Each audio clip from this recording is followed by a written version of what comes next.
And we're live. Welcome to Earful of Dirt, the Major League Rugby podcast. Thank you for joining us. Um, hey guys, where's Corey? Um, he texted me and was like, gotta go to the hospital. Corey's wife got sick, so they went to the hospital, and he said, I need Josh to be me.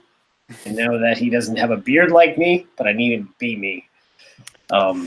Corey is walking behind the rose.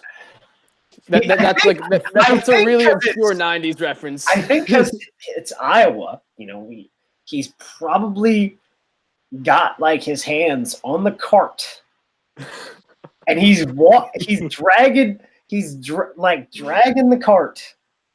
Do you think in Iowa, like the doctor just comes with that little black bag to your house, like the dude from Field of Dreams after he steps off the field and this is probably in rural Iowa. Probably in rural Iowa, they do. Probably still happens. Little farm town. Freaking witch doctors. Yeah. Well, welcome to Rural Medical Issues Podcast. Yep.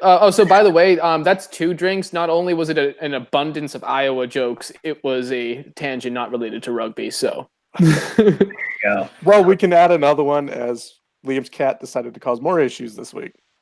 Yeah. Yeah. So drink every time my cat makes an audible appearance on the show. Yeah. So. All right. Which sucks. It's like I can literally hear her right now, and you guys you guys can't quite yet, and I just know it's in the back of my mind, like, oh, it's fucking coming. All right. Well, for those of you new, I'm Josh Fredlin. I'm coming to you from Denver, Colorado. Aaron Castro's in Arizona. Liam Poach is in Houston, Texas. And I will also be in the comments section. So if you guys want to drop us a line, we're always here, or at least I'm always here. Guys, how's the last couple of weeks been for you? Besides it's snowing here in Colorado. Well, let's talk about last night's episode of Game of Thrones, though. Like, spoiler warning. Spoiler. Well, it's late Monday night, so if you haven't watched Game of Thrones, go flagellate yourself. Yeah, for real. Or if you haven't already seen spoilers, like, do you live in a cave? Yeah. That too. Like, we sort of explained it a couple episodes ago. Like, the people who tell you that they don't watch Game of Thrones, either they're lying or they're just, Have a really upturned nose about them. I guess because this is like Game of Thrones is such a, I would say it's an American cultural experience, but if you think about it transcends just American culture because everyone watches this thing, like all over Europe. Like, oh my gosh, it's pretty wild. The thing about it that I find most fascinating, though, is that in the era of streaming, the whole concept of like the world waiting to find out what happened, like the world waiting to find out who shot Mr. Burns, or something like that. Like, you don't really get that anymore because people just binge whole entire series like in 1 or 2 days. But Game of Thrones, I feel like it's one of the last true, television series that the entire world kind of waits on together. Yeah, and then spoils for one another. So here's the interesting thing. So Billions is on Showtime or Stars. I don't have it. But it's normally on Sunday. But because of this episode, for whatever reason, they launched the episode live for streaming, I think on Saturday night, so that you could stream it off the Stars app, the Showtime app, and it wasn't, so it wouldn't compete against Game of Thrones. So that is where Game of Thrones is as a cultural experience, at least in the US and across the world, really. But how about She Ninja Arya is getting it done? Yeah, honestly, one of the most horrifying moments I've ever seen not horrifying. I don't even know how to describe it. So the scene in the library in which she's just constantly running, hiding behind bookshelves. It's this one true moment where you see her training is coming in handy, but she's doubting herself. It's like she's actually starting to think, could I possibly be in over my head? Because how many times, like after she got back, from the Free City of Valera, is that, did you see Arya cry or truly panic? not a lot. And next thing you know, she's near crying, and then she eventually is crying when she gets overtaken by the horde. It's just, it's something different that we hadn't seen as fans in a while. I guess the thing is like, so she kills the Night King, right? But you got to think back to it. People are like, "Oh, why did Jon Snow get to do anything?" Blah blah blah. It's like, well, I mean, you don't send her to the school of the assassin. You don't send her the KGB school of the assassins, right? And not have her do some type of gangster shit, right? Like, there you go. Like total character payoff there. And then a bunch of people are sort of pissed off, be like, well, what should happen next is Cersei should be just like 2 days away with her army instead of hanging out in King's Landing so that just everyone dies. And I was like, well, here's the thing. This is like, if this is in the book and not in the show, like there are still people that are, I guess, more loyal to like Jon Snow south of the north. So as they or not to necessarily Jon Snow, but to the Starks, because the people on the Lords of the Trident at River Run crowned Robb Stark King of the North too. So, and then you've got the Vale. So when they march south, you're going to get the Lords of the Trident. You're going to get more reinforcements from the Vale. You're probably going to get the Westerlands because you got 2 dragons. Fuck Cersei. You got exactly. You've got 2 dragons and Jaime is with you. And then no, hold on a second. Where is this coming from that they still have 2 dragons?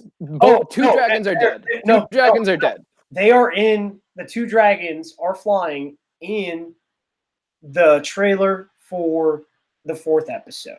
And Ghost is too. So we good, man. We good. Okay, we good. All right. Go to war. And so you're gonna march south. You're probably gonna get everybody, right? In theory, like if this was the books. And then something no one's even talking about is Dorne. Like completely unscathed.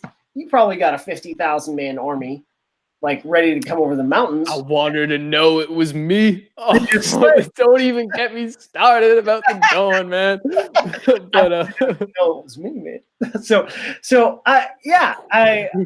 was it chaotic? Yeah, sure. Blah blah blah. Here's my deal. I know we're going to talk about rugby at some point, but Miguel Sapochnik, like there was a lot of, I guess, fluffing going on last year for Battle of the Bastards for him as a director.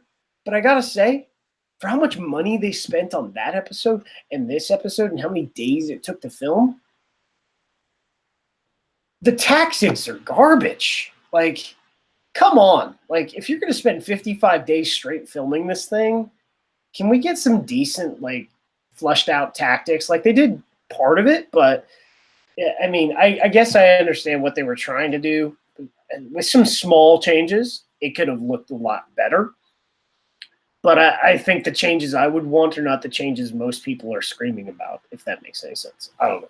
Yeah, I mean, I know we got to get to rugby, but the only thing I really had a problem with in this episode was somehow Sam being able to survive a 30-on-1 White Walker attack, or not White Walker. What are these zombies called again? Whites. They're whites. Yeah, they're whites. White Walkers are only like the kings, the original Kings of Men. Speaking of Kings of Men, we are here to talk about rugby, are we not? Oh yeah. So yeah, Ruggers. All right. Yeah. So, moving on. Liam, actually, did you have something you wanted to add? Yeah, holy shit. We were just talking about how our week's been, weren't we? But I was at a Viva Stadium most of the day. I almost got the cops called on me for being a millennial unsupervised, as is probably the simplest way to put it. Yeah, I was sitting in the parking lot waiting for people to come to unload stuff that we had at Dyer Stadium, and the construction guys were like, what are you doing here? I'm used to being in Massachusetts where construction workers talk like that. What are you doing here, kid? Like, yeah. Massive Southie accent. Hey, that sounded more Brooklyn to me. Yeah, no. Yeah, but construction workers just have a natural Brooklyn accent. Like when I was working construction for 2 years, I was just walking around talking like this. I was like, dude, what the hell has happened to me? Am I having a stroke? Like what?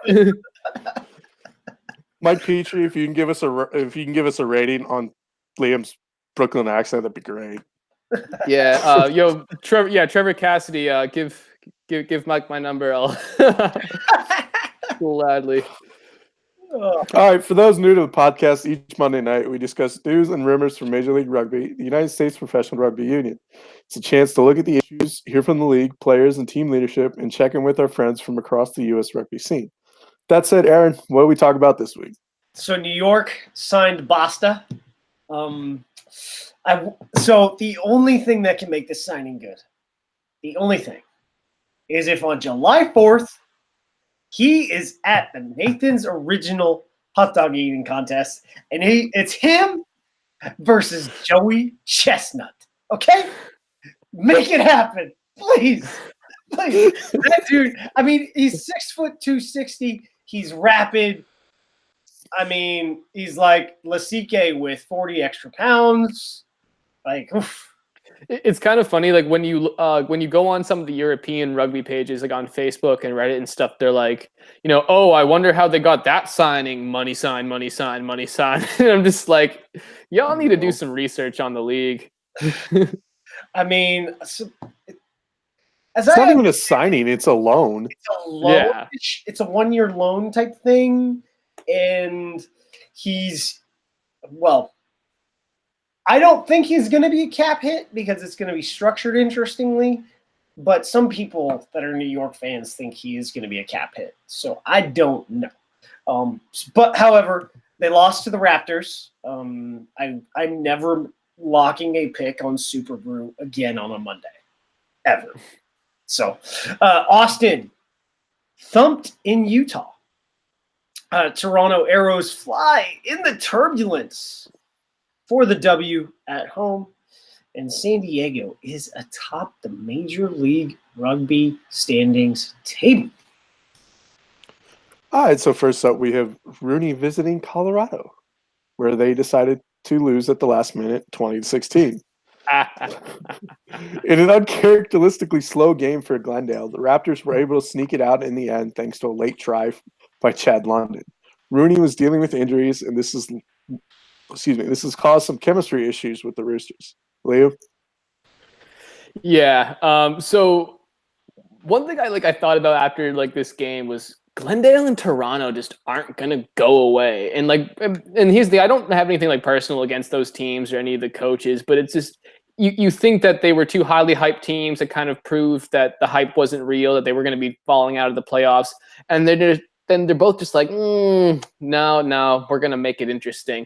And to be honest, I love that because I think that means that it's going to be pretty competitive this season all the way up until the very last week. So by all means, guys, keep winning, keep it interesting. Just don't beat the SaberCats again, Glendale. Some stats for you guys to chew on. Glendale, 672 meters gained, averaging 5 meters per pass on 2 total tries by way of Mr. Johnny Ryberg and Chad London. Rooney managed 52% possession rate to go along with 653 meters gained for an average MPP of 4.3. So definitely some issues with efficiency there. Normally you'd want to be averaging around 5 to 6 meters a pass. Otherwise, you probably just had a ton of lateral movement in the passing game. Now, of course, numbers aren't everything, and they definitely, there was definitely plenty of instances in which the Raptors had some good forward momentum. They weren't, just totally lateral. But those great drives, I feel like, tended to be coupled with phases full of miscues and handling errors. And unfortunately, statistics of good and bad connotations aren't baseball, where the tie goes to the runner in this case. If your negative stats are pretty much even with the positive ones, you probably didn't have a good game. Players to highlight for Glendale, you have to talk about Chad London, 84 total meters on the day with the aforementioned try. Going all the way back to PRO, this guy just impresses the hell out of me whenever he moves around the field.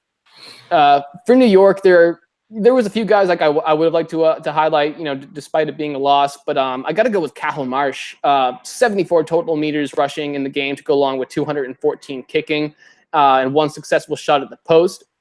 He gets me excited because when he's 100%, he's one of the most entertaining guys to watch in the league, especially when he has the ball in space. And I'm just really happy to see him healthy heading into the final stretch towards the postseason. Obviously being the Boston kid, not the most optimal thing to be seeing New York or any New York team doing well. But hey, as long as it's the Irishman showing up, then I'll take it.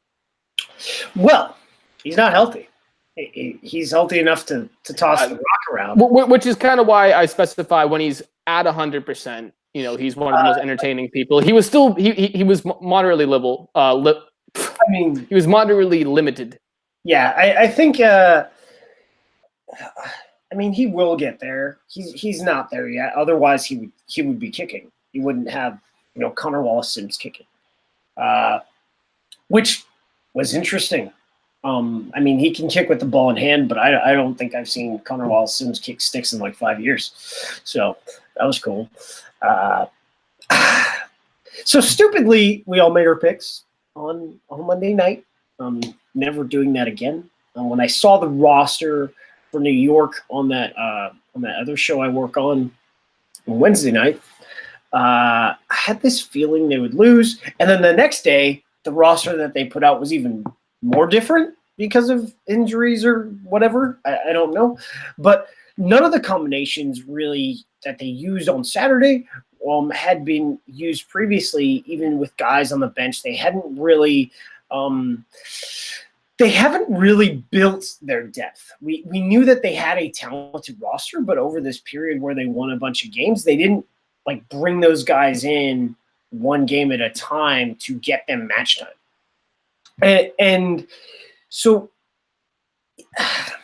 how do I say this? Yes, they had depth, but they didn't have depth at the same time. That makes sense. And given the way the last 2 weeks have gone, it's been interesting for them. When I look at the lineup, I see some things for Glendale and some things I don't. Autumn Malifa at 10 to rest McGee was very important. He's also a different type of 10, much that he doesn't kick most of the time. How do I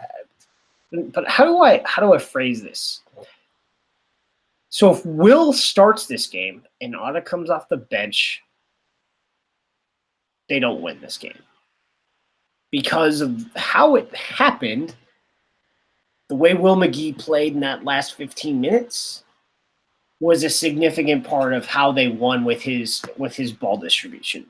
Carlo Denician, dude, I would say those 4 minutes that he ran that hurry-up attack out of their end of the field to get to the point where Chad London got the ball and basically ran through 3 tacklers this is hyperbole, but that was the best 4-minute sample of any scrum half running an attack so far this season. Chad London, that score is really important. He did more than that on the weekend. He had 14 tackles. What was it, 84 meters? He had a really good game. So for most of this game, I want to say not most of this game, but for about a 15-minute period in the second half, did you guys think it was going to be a draw? No. And at points it did. I don't know. It just, neither one of those teams kind of strikes me as, as a team that would ultimately end in a draw, even though Glendale has, had 2 already.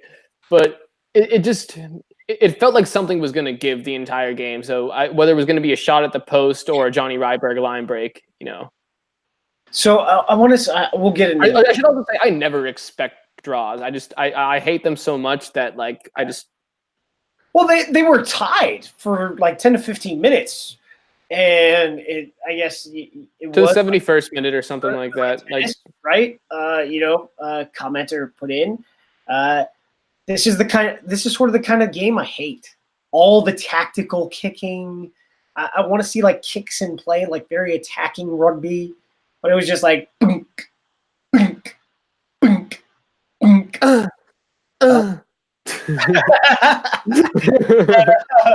But so it was.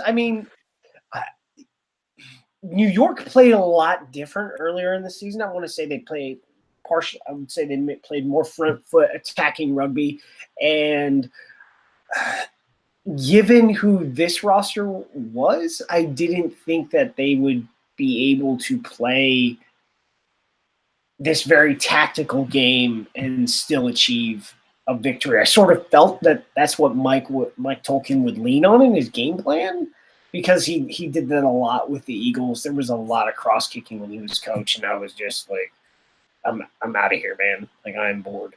But we'll get to the other thing I hate towards the end of the show. Yeah, I when I saw that roster, I immediately felt that Glendale was going to win, and Glendale didn't really make too many changes. The biggest one was Otta at 10 and McGee off the bench. And then, so we talked about injuries. We talked about combinations. And, not getting that depth and resting guys. Two of the guys that New York has ridden like really hard have been Fawcett and Brakely. Fawcett and Brakely, gave you their type of games. Like, they gave you what's in the tank.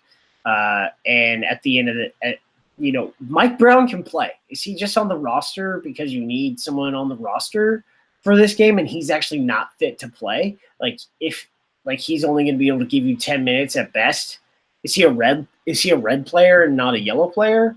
If that makes sense. Like, you have green players who can go like a long time, yellow players who can't. I don't know. Some people make systems like that.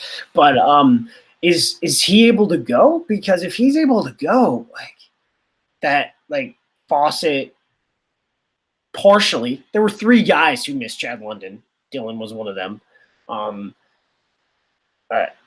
If Mike Brown's fit, he could have played those last 10 minutes and given Fawcett, some breathing room. The locks seem to be very thin for New York because Brakely A has played every single minute that I can tell. I need to pull it up, but he's in the top 5 for minutes played in the league. Yeah, it's a North Shore thing. Maylon baby. Al-Jabori. Dave, I'm going to call you up. Okay? We're going to chat. I'm going to find out why Maylon has not started all season, because that dude can ball. Like, he was getting after it in the 6 shirt. I think there is now going to be some competition at the Pacific Nations Cup and going into World Cup warm-ups. If you've ever actually had a conversation with Dave, you'll know what it feels like to be out of breath just from listening to somebody speak. He is like the most intense person. Yeah. Like, so if he's mad friendly. He was wicked friendly to me, when I talked to him. But super cool. Like, he's cool. But like, just how he talks is so intense. Exactly. Like that's what I mean. I was like, yeah. Moving on to the next game this week, we had Austin visiting Utah. Austin was in this match for the first half, and then they fell apart in the second half, only managing a consolation try at the end. Fatu Varnicolo and Gannon Moore are the engine for this Utah Warriors team, and this Warriors team will be a playoff party spoiler as the season draws to an end. Aaron? So let's look at this game. Classic Utah game in that, well, if you look at their losses, Austin was the loser in this way. Overall, I think you saw a glimpse of life in Austin, but the wheels, they did fall off very fast. It was really great to see Mason Pedersen and Peter Malcolm out there, but Mason came off with an injury. I hope he's all right because he's been struggling to get fit for most of the season. I do wonder where we are now in the second season. Austin reshaped their roster, but really never had all of their players. Their idea was, hey, we're going to go full time in order to do this. If the guys that are on the roster can't do that, make that commitment, we're just going to let them go. And 2 of those guys did leave and got signed elsewhere. In Victor Comtot and Henko Hammerscheis and then a bunch didn't get signed. They're playing with the Huns and Blacks for whatever reasons. Was this a good idea? Well, I don't know. I think I loved when I spoke with Thierry Dupont about it at the beginning of the season. Well, actually, during recruitment back in October. I appreciated what their intent was and what they wanted to do.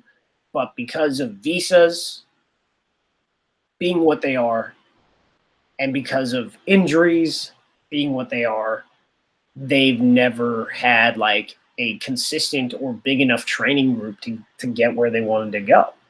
And I think this is, they didn't have a consistent spine pretty much all season. And when they got it consistent, guess what? They changed it up again. So I think I loved the concept of going full time, but I'm not sure it worked that well because of everything. They could have expanded, like most teams, their full-time training group with specific signings and still kept a bigger part-time training group, but that's not where they wanted to go. I think they just wanted to go as professional as fast as you can with given the salary constraints, and it didn't work out. Austin squad, like I said, hasn't been deep, but what we're seeing now from Utah is they are coming to form. They've got this consistency in their roster and along their spine. Lieber has been now a consistent starting hooker for them. Johnny Ika at 9, Reeves at 10, O'Malley at inside center, and now Semple at fullback. Although I'll tell you, the first game Semple started at 10 was horrendous, and I was like, where has this guy played professional rugby ever? But he can play 15 pretty good. Like he was class. Utah had some thumpers.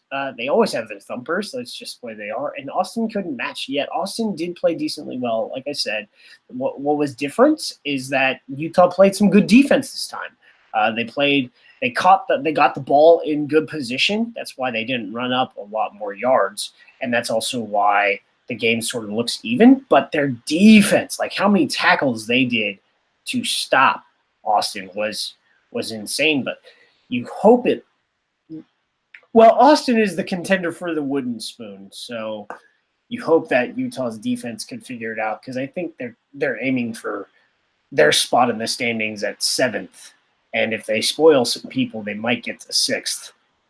But for Austin, you look at this and you're probably pissed off when you look in the mirror, because Austin only committed 4 penalties. They played clean, which is insane for them. Only 4 penalties in Major League Rugby so far in a game, really? And Utah committed 16. Yeah. I think I was even going to get to that at one point in my whole spiel. What I found this game to actually be surprisingly entertaining. I'm not sure if that was a result of both sides being desperate for a win, or if these two teams just kind of sucker on one another's level. No offense. Kind of. Anyway, not a bad night for Austin statistically, which is about as big a consolation prize as I can give them. 60% possession advantage, 780 total meters gained, and a pretty good average MPP of about 5.5. Unfortunately, those 17 turnovers made it count for jack shit, and Utah even had 14 of their own. So you got to work pretty hard to make that not count. So anyway, Utah, they finally get some results while also looking good. On the night, 610 meters for an average MPP of about 5.1. Check this though. 8 total line breaks, which is a pretty, big number for a single game. I'm actually surprised that the MPP wasn't higher as a result of that. However, it's the 3 steals in the breakdown and the 2 in the lineout that resulted in a total of 2 tries by my count. And I found that wildly impressive. It's just a more aggressive Utah is a really fun Utah watch, especially when they're actually getting the results that they want. My players to highlight for Utah, got to be Vanikolo, of course. 104 meters off 8 carries, 2 tries, and what was for some guys a season's worth of highlight runs in one game. That's then also you got Don Potty, also has to be in there.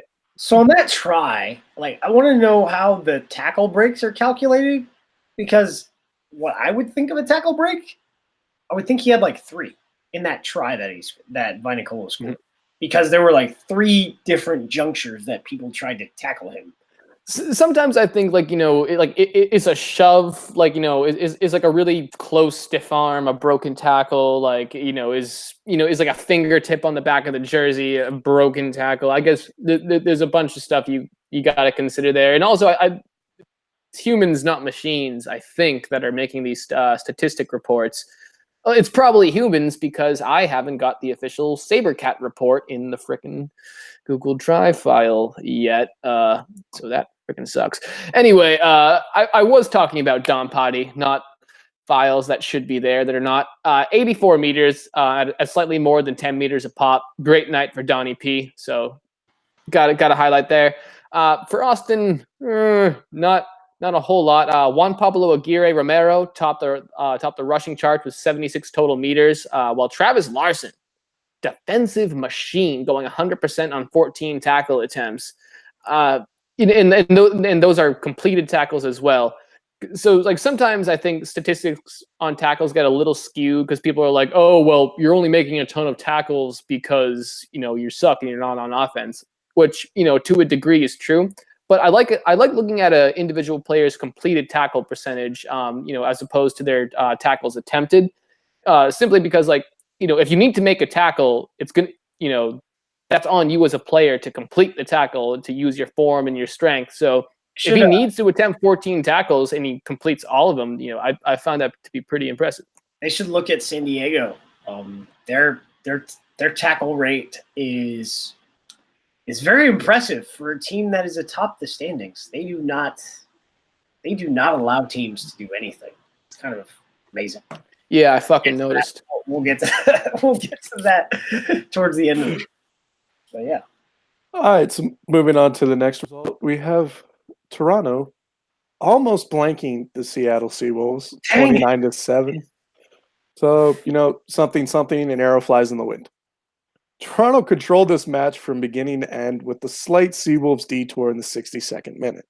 The wind played a big part in this match, with the Arrows taking better advantage of the conditions. Liam, I'm sorry. Oh, can't read. I can't read. Well, guess what? That's not going to stop me because I can't read. Also, I loved how you say a little Seattle detour in the 62nd minute. This reminds me of some old English couple driving along the countryside. Oh, Edgar, look at that dickfish over there. Isn't that lovely? Let's take a detour. Let's go see the dickfish, Edgar. Anyway, I said on the first episode of Saturday Morning Team Juice, which you guys should absolutely watch this coming weekend as well, 10 a.m. Central Standard Time, 8 a.m. Pacific. I said that there wasn't going to be a whole lot of middle ground in this one. It was either going to be wildly competitive down to the last minute, or it was going to be a blowout. The only thing is, though, I didn't expect it to be Toronto doing the ones doing the blowing. Wait, what? Never mind. Okay, Toronto on the night, 839 meters gained with an average MPP of 4.3, which is way lower than I thought it would be. But when you look and see what that Toronto actually had over 20 total attacking minutes compared to just 15 from Seattle, that kind of says a lot about how they were controlling the clock and how that kind of affected the ultimate outcome of the game. Meanwhile, for Seattle, some surprising statistics here actually. Managed to average about 4.4 meters per game on 736 total meters, way below their season average. But meanwhile, their completed tackle percentage of 92 was way ahead of Toronto's 84. So big whoop.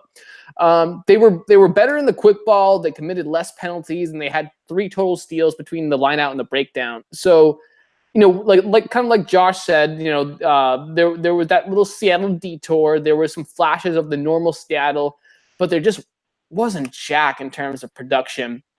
Highlighting the players, Dan Moore, he had 1 or 2 mistakes in the games, including one handling error. But overall, his normal, amazing Canadian self, 172 meters for an average MPP of 9 even. And that's only off 1 line break all game. So he also added himself a try on top. And in my opinion, if Toronto actually does make the playoffs, I think Dan Moore might be a dark horse MVP candidate. Don't at me. Or at me, actually. No, I want all the interaction on Twitter that I do, so totally at me. Seattle, again, raising some eyebrows as both Shalom Suniula and Matt Turner eclipsed the century mark in terms of meters gained, with Shalom being the only one of the two, or the team in general, to score. That was Roland who went over the century mark. Shit, I'm sorry. I'm confusing my Suniulas. Whoa. Roland had a freaking game. We'll talk about him too. Yeah, no, absolutely. I'm sorry to the Suniula brothers. I'm looking at because Shalom had the try and Roland had 145 meters game. Suniula on Earful of Dirt. Yeah. All right. Yeah. My bad, guys. Totally. Great players, great output from both of y'all. So like I was saying, it was sort of the game that I was expecting, just the other way around. Yeah. So who was my lotto picks? Picked Toronto at home, although not like this. No, that was me close. But I guess not. There was a lot of chatter after the game on social about adversity that Seattle may have endured into travel issues. I don't care. I didn't care about Austin's because I said they could have flown out on a Friday. Richie Walker, got in touch with him. He was like, yeah, they happened. But this is professional sports and those are excuses. So we just played like crap.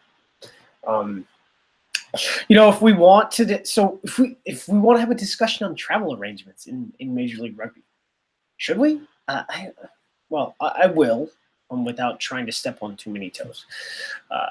In the NFL, Friday is a travel day. Austin got stuck in Dallas on a Saturday for a game on a Sunday. They'd flown on Friday. There wasn't that weather in Dallas on Friday. And there would have been a game. So why teams aren't flying a full 2 days ahead of their game, I don't know. But that's going to be a lesson learned for the rest of this season, I would think. So Roland Suniula's first start, he goes out there and cranks one. 17 carries for 145 meters. And this is where you go talk about involvements and whatnot. A line break, 4 tackle breaks, 3 offloads, and 14 tackles. Wow. Good for him. One of the guys that has gotten a lot of pub, I guess, for Seattle, and because he is, whether he's playing at lock or playing at 6, it don't matter. Brad Tucker gets his 11 carries, 68 meters, and he led the league in tackles again. 28. Dear God. Also 2 line-out steals. So if you wonder why your line-out sucks, it's because Brad Tucker is messing with it and he's stealing your ball. That's what I gotta say. Brad Tucker, man, that dude's filthy. Wow, he's really good. So let's talk about this tactically. So you have the wind. Do you kick? If you have the wind, do you kick? The idea is yes, but how are you kicking? You want to kick to where you can give yourself possession or you can pin the other team in a place where it doesn't matter because you will get the ball back because they're too deep. Well, Toronto's tactical kicking in the first half was atrocious. Didn't really notice that they had the wind until the last 10 minutes of the second quarter. Now let's get into Seattle's tactical kicking. JP Smith filling in at scrum half or fly half for an injured Benzema. And I believe Benzema's in concussion protocol and should be good to play in a couple weeks. They have a bye this week, so that should allow a bunch of their guys to get healthy before they play their next match. But JP, he didn't have the wind, and he was kicking high trajectory balls that just basically went 3 meters because of the wind. It was bad. He was having a bad game.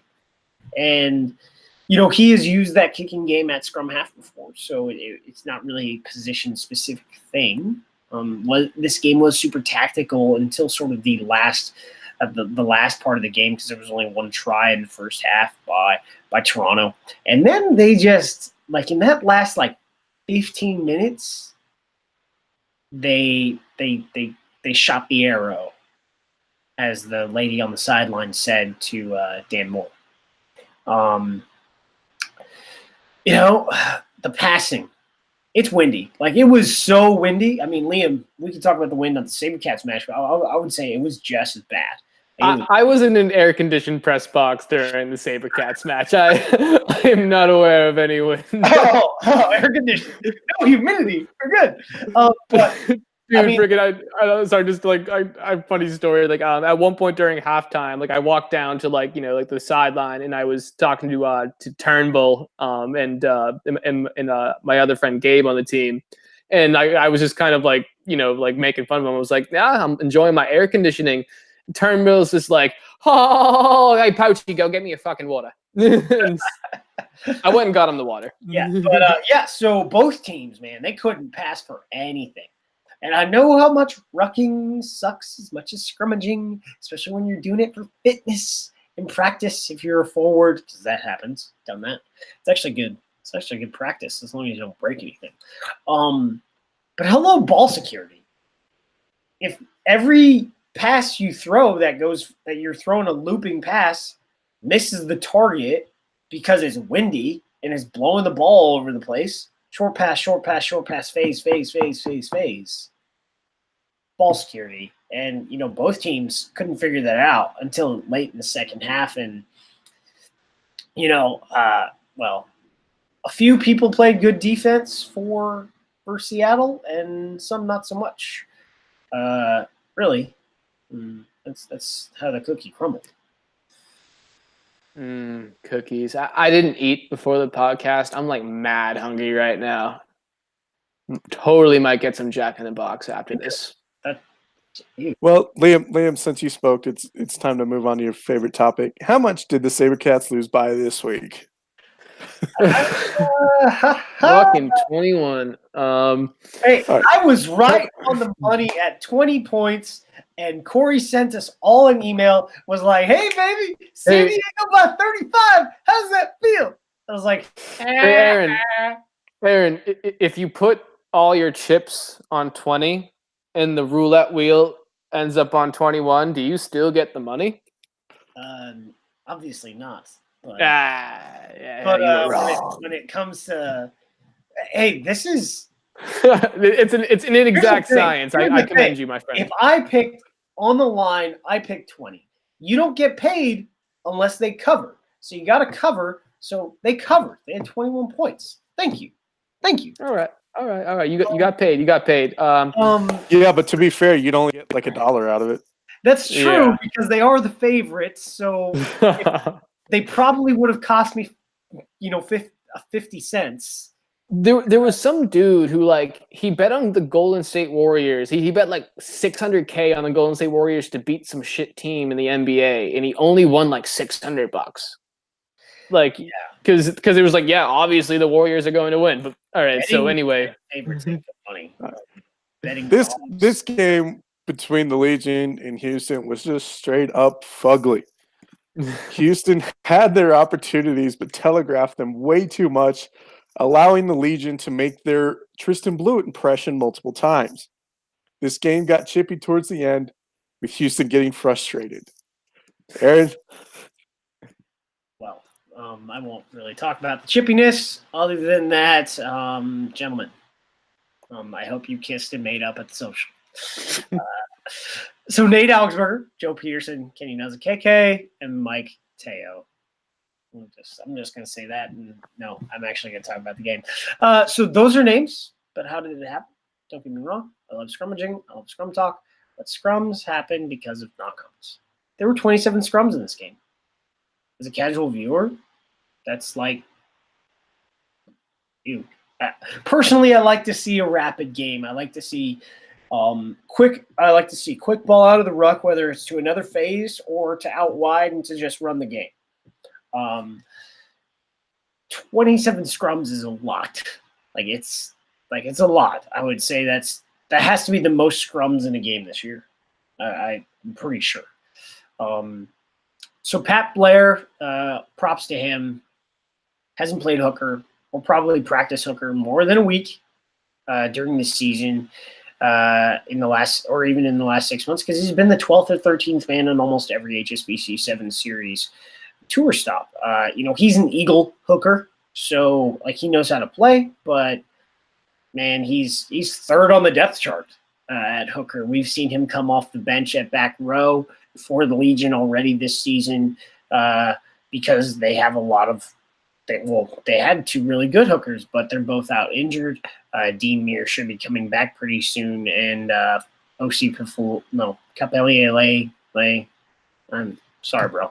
Capelli Pifoletti should be coming back out of concussion protocol. But he started, and towards the end he was playing hurt. I hope he's good. Houston, and this goes into the New York game, and I talked about player management. Sam Windsor didn't have a good game. Didn't.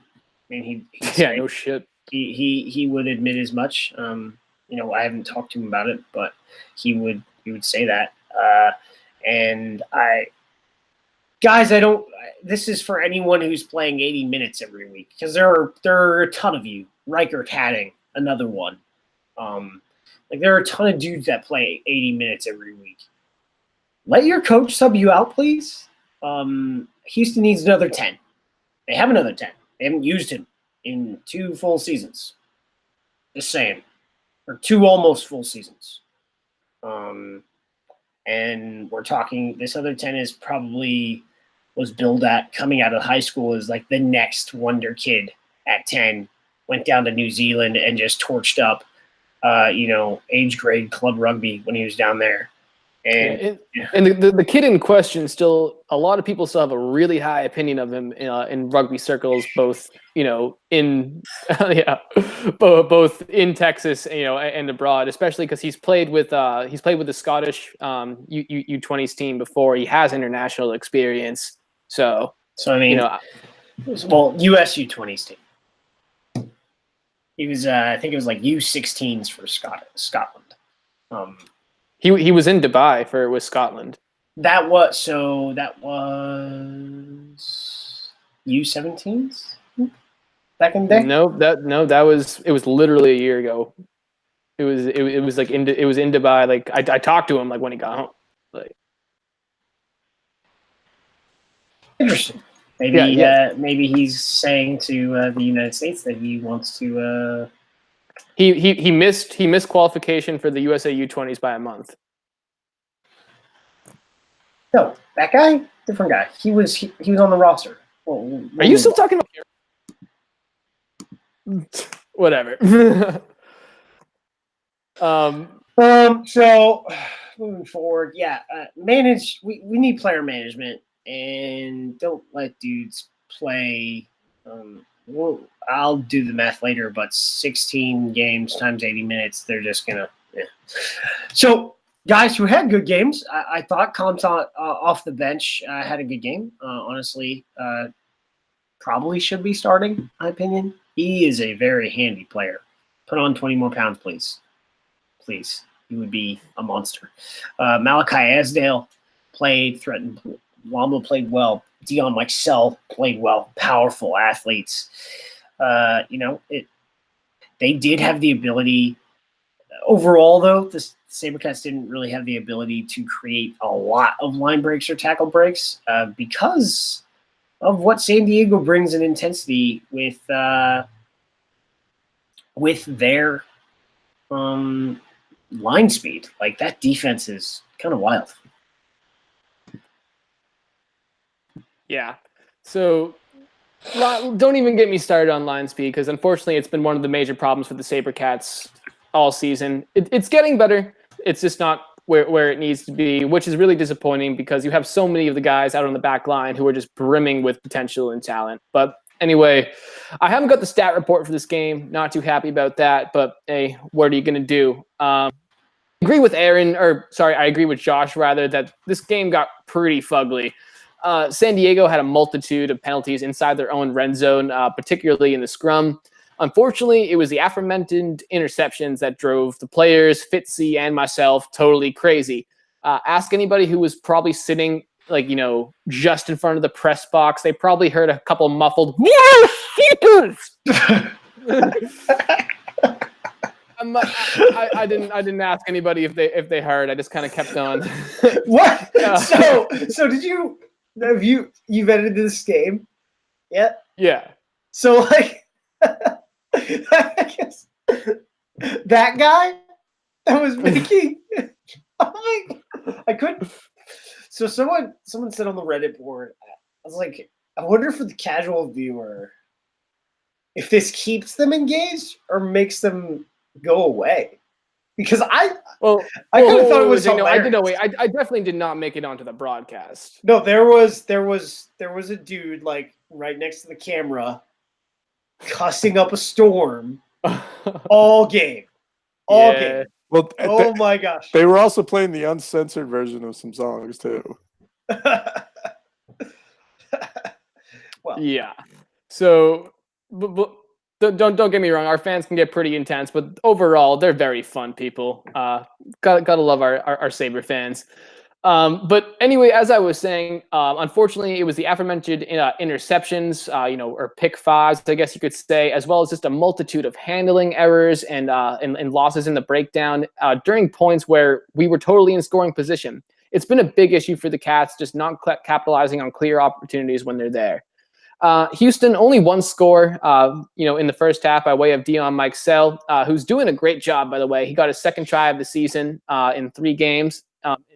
Stand as the only points before Threaten Palamo, who's also been on a scoring binge lately, and Charlie Connolly would get a try apiece in the final 20 minutes.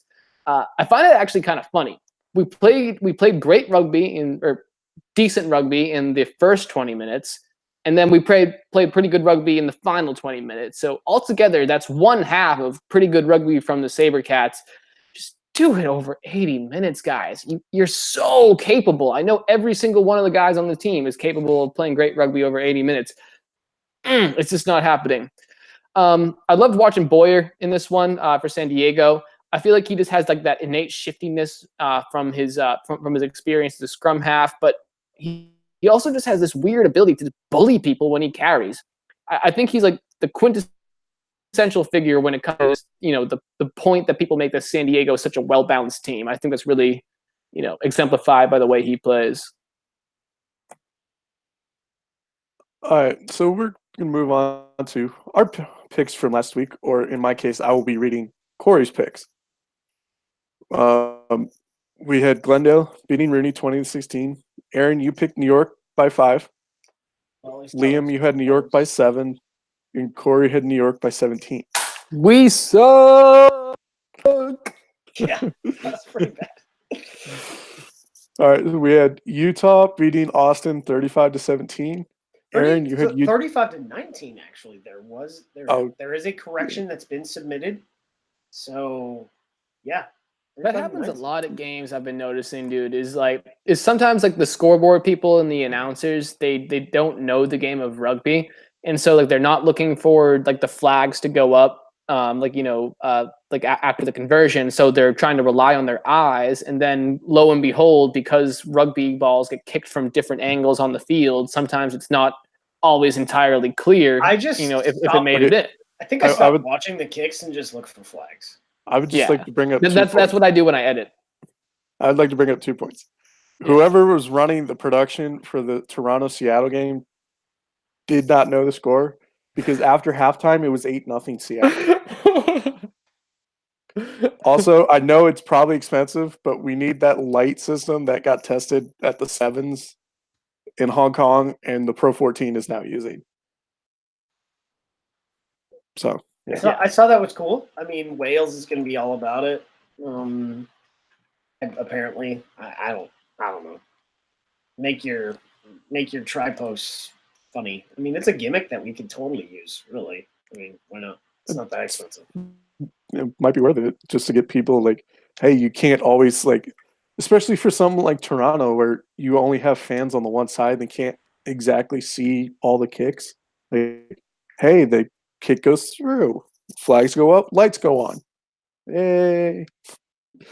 All right. So Utah beat Austin 35-19. Aaron, you had Utah -7. Liam, you had Utah -14. Corey, unfortunately, had Austin by 3. Ah, sucks to be him. Yeah. didn't really see the scoreline happening, but definitely saw the victory. Hold on, does it sucks to be him, or does it shucks to be him? Oh, that's too good. How's it going? All right, moving on to Toronto beating Seattle 29-7. Aaron is the only person who got the team right, as he took Toronto -3. Liam, you took Seattle -11, and Corey had Seattle -7. Oh no, we suck again. And then everyone's favorite game of the week, especially Liam's, San Diego beat Houston 40-19. Aaron came closest with San Diego at 20. Liam, you said Bane for whatever reason.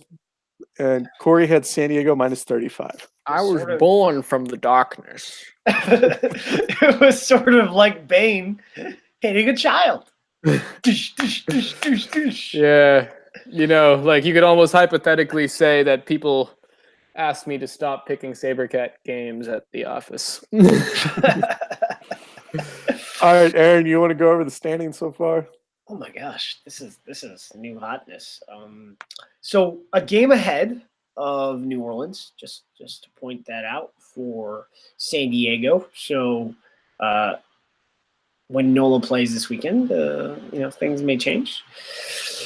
But at 9-2-1, 46 table points, San Diego is now atop the standings. At 8-3 with 45 table points, New Orleans is in second at 8-4 with 41 table points. Seattle is in third. And New York, even though they lost, remains a point ahead at 8-3 with 38 points of Glendale, who just good. They're the better team. Ain't going away. Ain't going away. At 6-4-2 with 37 table points. In fifth is the Glendale Raptors. At sixth, 6-5. 34 table points is Toronto, and we now have a shift in the bottom three. Utah at 2-8-1 moves up with 16 points to seventh, and the Sabercats drop at 2-9 with only 11 points to eighth, and the same old story at 0-11, undefeated with 4 table points is Austin. You keep using that word. I don't think you know what it means. Yeah, there's got to be a better word than undefeated for 0-11. I forget what there was. I know I'm the English major who should know that, but there was a radio show that I was listening. I forget what it was, but like when Jim Schwartz or whoever the freak it was with the Lions went 0-16, they were like, no, they should be rewarded because, man, that takes work. You got to work to go winless, man. You got to try to go winless. Like, keep them. Keep the whole staff. I don't care. Keep them. And right, so, after 0-12, you're probably just like, it's for the number one pick, boys. Let's do this. All right, let's move into week 15 predictions. First up, technically an Austin home game that is being played in New Orleans this weekend. Well, Aaron? Not this week. Let's go New Orleans -20 because, that's still a bonus point win. So, or should be in theory. Liam? I'm going to go NOLA -12. I think Austin is just going to have one of those games where they're just so desperate for a win. They're going to have a couple frames where they're doing pretty well. NOLA's defense has been pretty suspect against teams that can get pretty physical in the forward pack. So you got big Ben Mitchell, who's going to be a factor there. So definitely a NOLA win, but Austin scrummed really well. Granted it was Utah's scrum, but they've scrummed okay. They just couldn't get back to the spot. But New Orleans has not been scrumming pretty well. So yeah, exactly, and which is why I expect Big Ben Mitchell to have a good game against NOLA. Hey, if Austin can get back to the correct mark, I think it'll be closer, but I still have NOLA winning by 25. Next up, we have, the Austin game is 4:00 Eastern on Saturday on ESPN+. Next up, we have the Utah Warriors visiting the Glendale Raptors at 9:00 Eastern. Aaron? Well,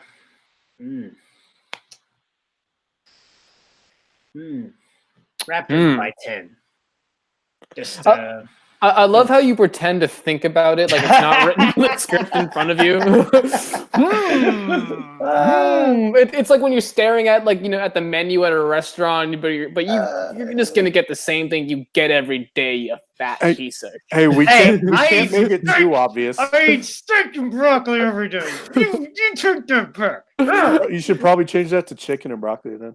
Yeah, no. I should clarify. I was just making a self-deprecating millennial joke. It's you're gonna have your porridge. Do I look like I eat a whole lot of freaking? Yeah, no. Ramen, lots of ramen. No, not anymore. My pancreas. I not to get too into detail. I have a pretty weak pancreas, and my doctor told me no more of ramen every day. So what can you eat then? Bland stuff like chicken. I can eat meat that's not that's not like spicy. I can't douse ribs in barbecue sauce anymore. I guess I should have said, what can you afford? Dude, legit. Dude, straight up like don't get me I guilt trip people sometimes in the Sabercat office. I'm just like, hey man, this you want me to drive all these places and I don't have gas money. You should give me gas money. Oh, man. Yeah. So we're just gonna start a GoFundMe for Liam so he can eat and not die. Just eat a reasonable diet. So Liam, what's your pick? Shit, what game are we on again? Are we still on Utah versus Glendale? Yeah, yes. That one. All right, yeah, I'm gonna go Glendale -8. Again, I think this game is going to be a lot closer than people are thinking. I think Utah is going to be riding some pretty positive momentum, but at the end of the day, Glendale is just the more complete team with a lot more effective players, especially on the outside with Cruze, Ryberg, and Takato Simpson. So yeah, going Glendale on this one.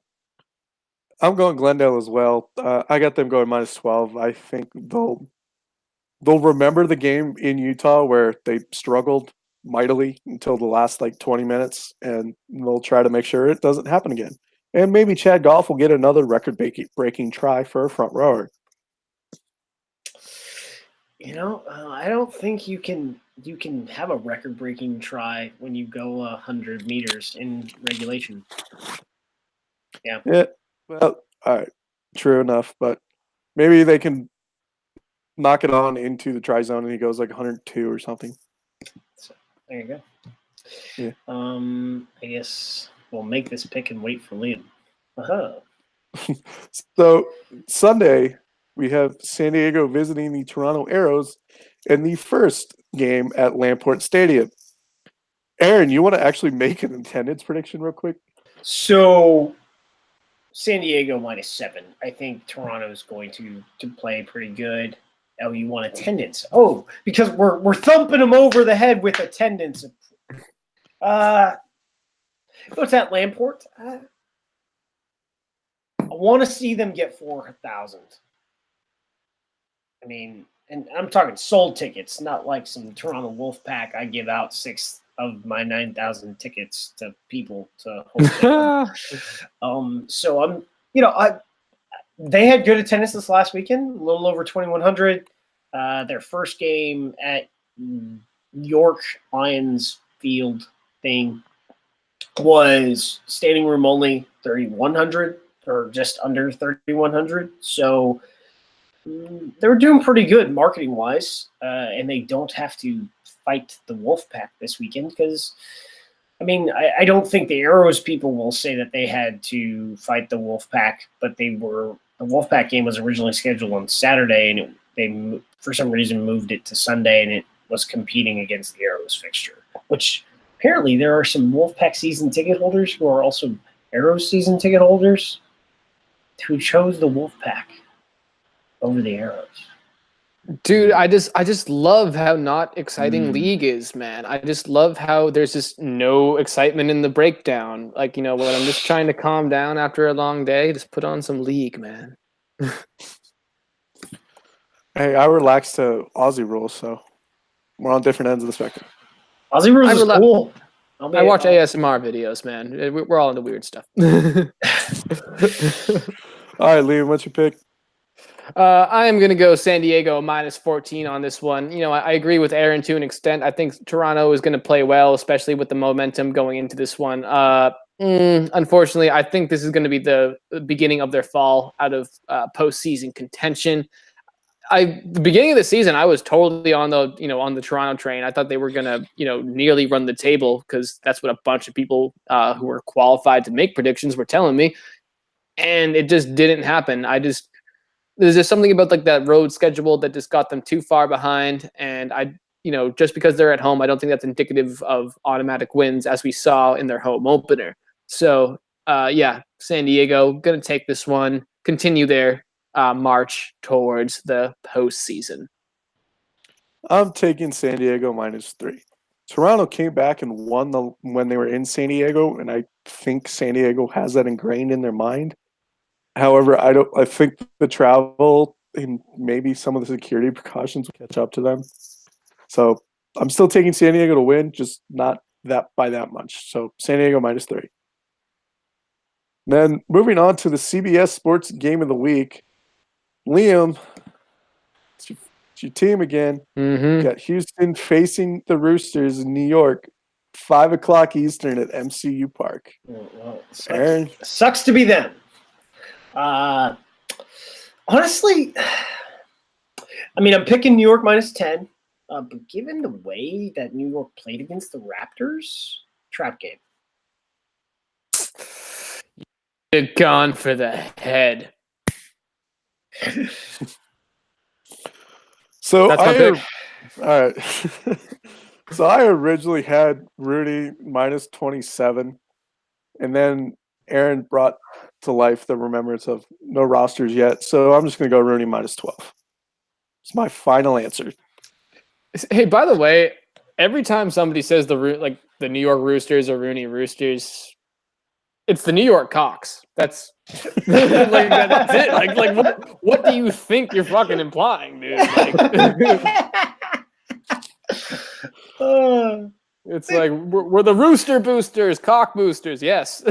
Go Gamecocks. Let's go.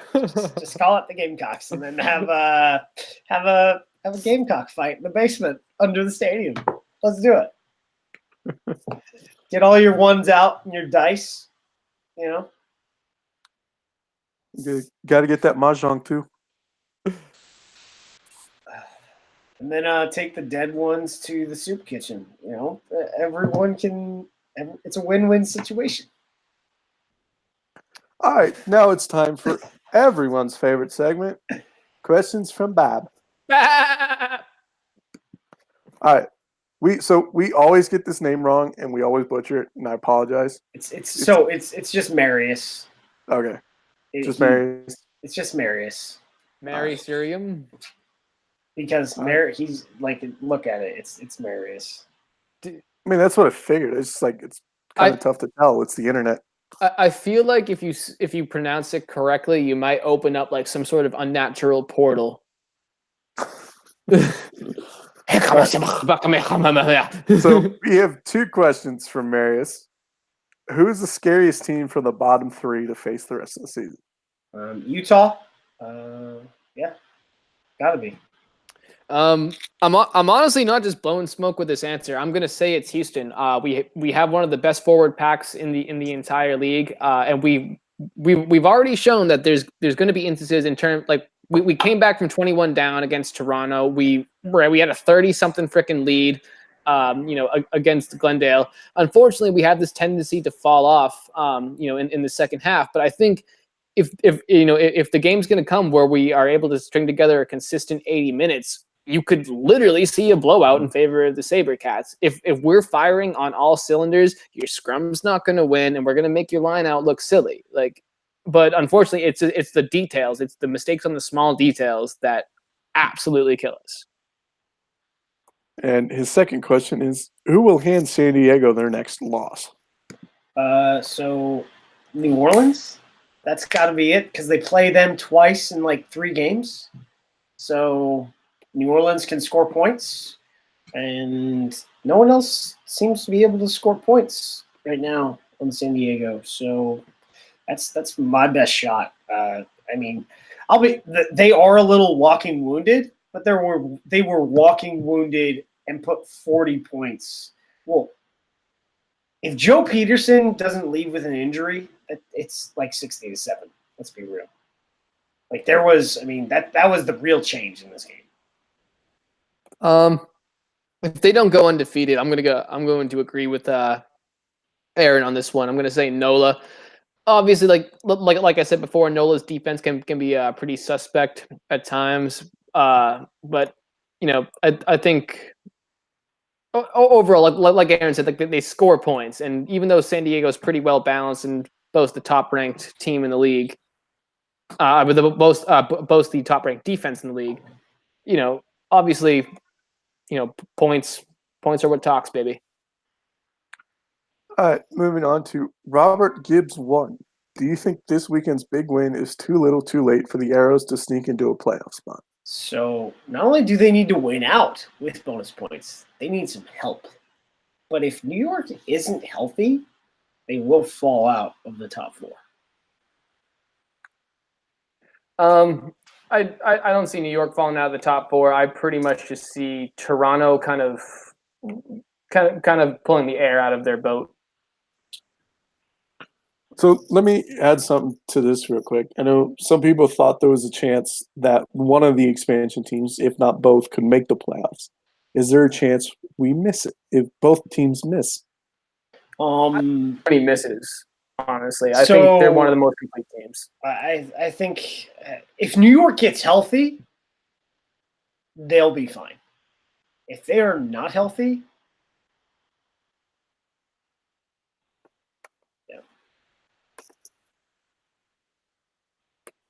I guess we're moving on. Yeah. Jiggy Rump wants to know, how does the associate player draft work? Okay. Try and make sure got everything put together. So, as far as I can tell, the intent of the associate player draft is for teams, as the salary cap increases, to expand their full-time training groups, because there's 3 types of players. There are associate players, there's player coaches / staff players, and there's elite players. Elite players are your full-time players, and so in theory, every single 90% of the roster in Austin is considered elite players because they went to a full-time roster. So the idea is to progressively pick more guys full time. In the draft itself, if the player is released, all associate players are released. Okay. Period. And they are reallocated. So the draft isn't I just pick and I get that person. There's some type of round system that isn't really explained to me, but the team that the player leaves from does not have the rights. So it's controlled free agency. So if you have the first right to all of your players by giving them an elite contract. If you don't give them an elite contract, they are then available for any team in the league to negotiate an elite or associate player contract. If no other team agrees to that player, you then have the rights returned to you. But if you don't agree to contract terms, that player is free to go wherever he wants to go and play for whoever he wants at that point. So if you don't get into if you don't so there were non-associate players that entered into the draft last year, and they were picked up.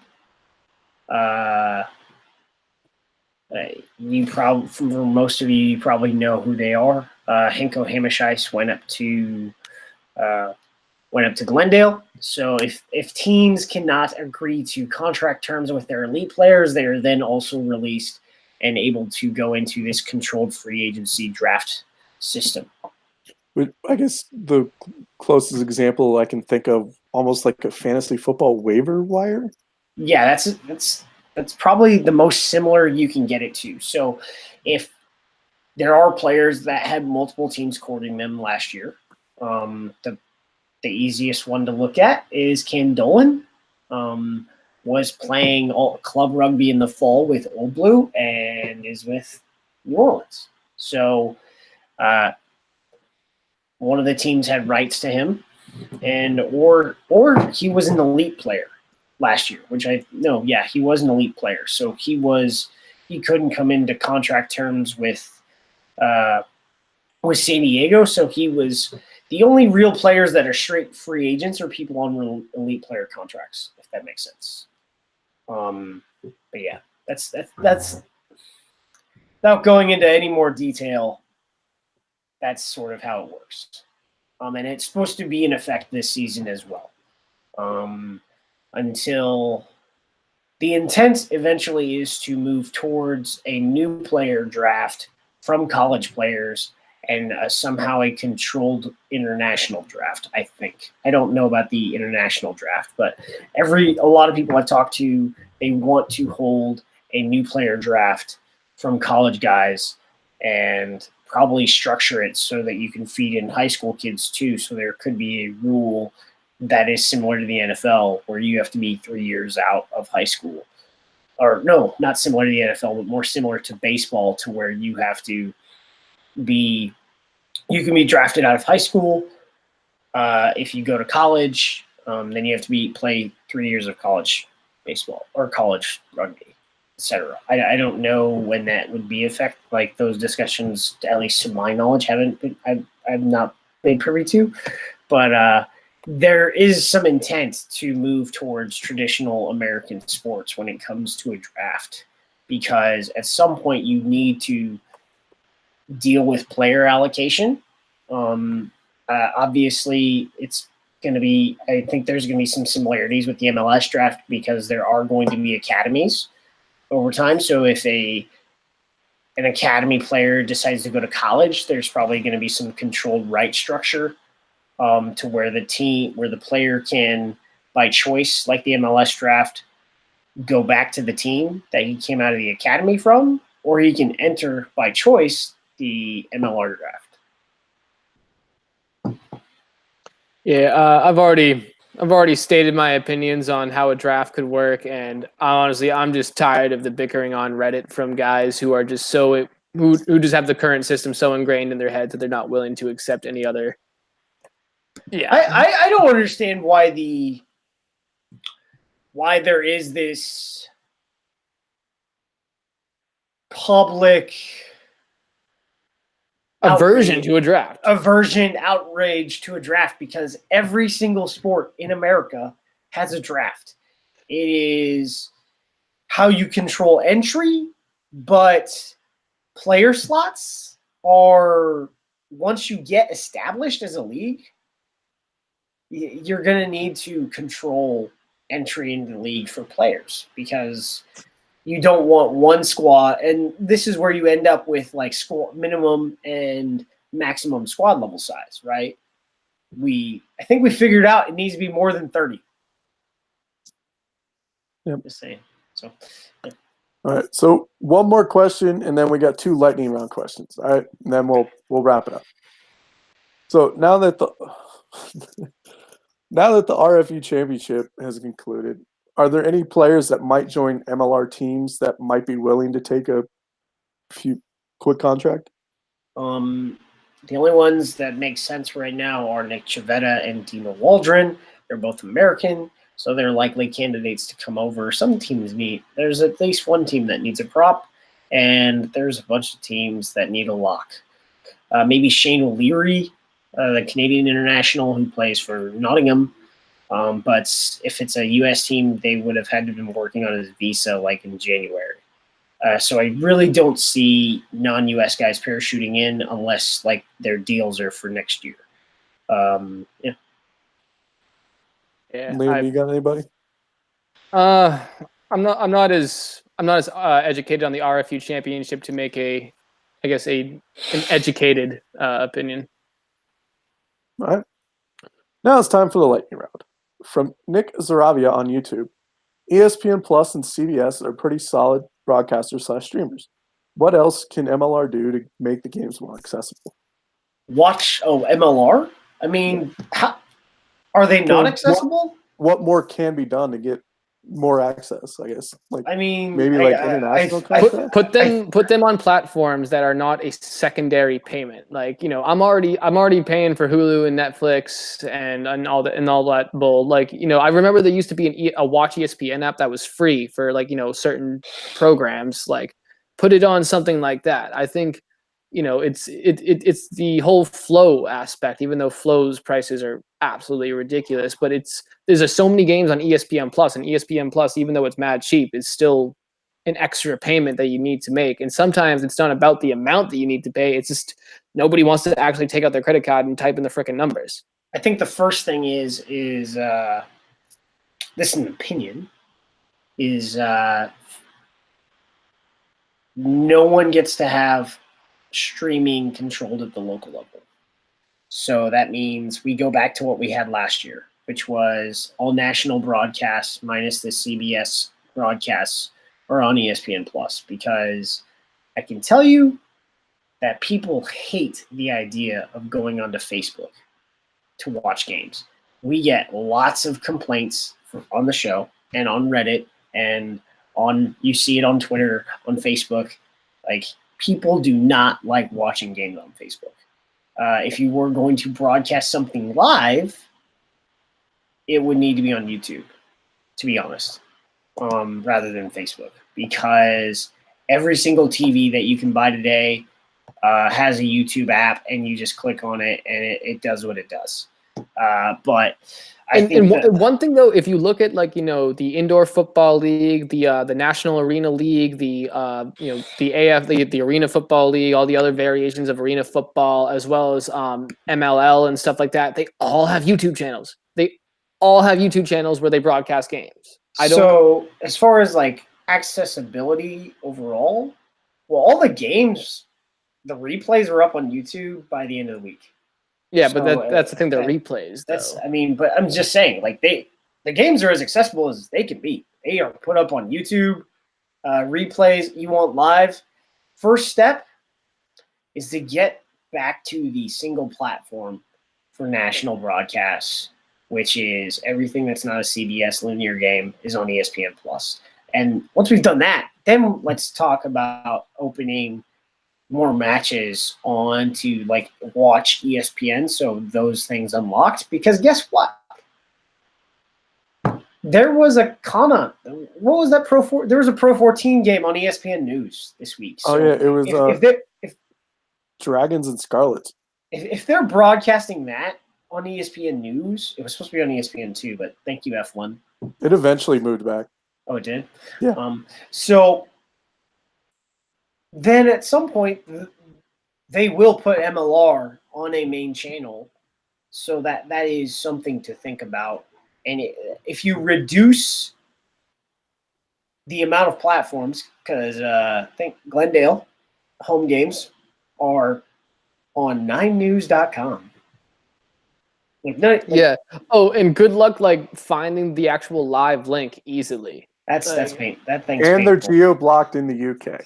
Oh yeah, so there you go.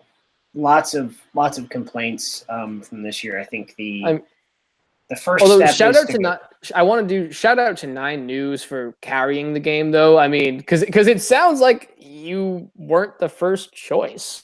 So good for you for coming through. Hey, good for you for putting it on. I'm happy that I had free access to Rugby. Don't get me wrong, but they are. And this is not a the Shield discussion, because we're not really. I don't think we're there at this moment where everyone is going to. Yes, Mr. Goodell, we pay you lots of money to make us lots of money. We will do exactly what you say. Yes, Mr. Goodell. I don't think we're there yet. I think we're. It's more like, hey, Dean, you gonna make money? Good. Yeah. All right, so we really need to make this on a lightning round question. All right. You Dylan asked me an open freaking question. I did say lightning round. I think I gave a lightning answer. All right. From Dylan Ferrazzi, any Dallas updates? No. No. Okay. Fair enough. So, dude, like even in like the slight delay that is technology, that was just. All right. Any final thoughts? Quickly. See you next week. It's gonna be a long one. See you next week. Yeah. On their way out, please note that all opinions expressed on this broadcast are those of the hosts and guests and do not necessarily reflect the beliefs or practices of Major League Rugby teams of the league. Aaron Castro is employed by MLR. Liam Poach is employed by the West Houston Lions and Houston SaberCats. Please join us next week on YouTube, where we are live every Monday, and we will be found on your favorite podcast platform each Wednesday morning. If you like what we do, please subscribe to our YouTube and iTunes feeds and review us. We will read your 5-star reviews out on air. It helps other folks find us. And be sure to share your own news, views, and abuse with us on Facebook, Twitter, Instagram, and Reddit, where we can be found at www.reddit.com/r/mlrugby. Thank you for listening, and we will see you next week.